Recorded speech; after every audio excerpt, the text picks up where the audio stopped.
अस्सलाम वालेकुम रहमतुल्लाहि व बरकातुहू। उम्मीद करता हूँ आप सब खैर वाफियत से होंगे। मेरे यूट्यूब चैनल के तमाम दोस्तों, आज मैंने सोचा है कि एक अनाउंसमेंट कर देता हूँ। हमारे होम्यो विद आदिल चैनल पर डॉक्टर इरम ख़ान नियाज़ी, डॉक्टर आदिल फ़ारूक, इनके लेक्चर ऑलरेडी पहले आते हैं।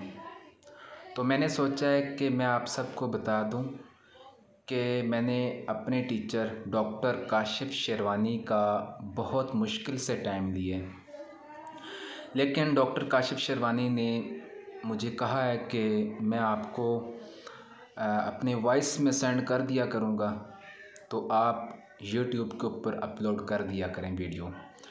तो मैंने बहुत मुश्किल से अपने टीचर डॉक्टर काशिफ़ शेरवानी साहब का मैंने टाइम लिया, तो मैंने सोचा आप लोगों को मैं आगाह कर दूं। यहाँ पर इंशाअल्लाह होम्यो विद आदिल पर आपको डॉक्टर काशिफ़ शेरवानी के भी लेक्चर मिलेंगे और इंशाअल्लाह आप बहुत कुछ सीख पाएंगे इंशाअल्लाह अज़्ज़ा वजल, और बहुत कुछ आप पहले सीख भी रहे हैं इंशाअल्लाह अज़्ज़ा वजल। जो मेरे टीचर आपको अपना लेक्चर में समझाएंगे इंशाअल्लाह आप बहुत कुछ सीख पाएंगे। अस्सलाम वालेकुम रहमतुल्लाहि व बरकातुहू।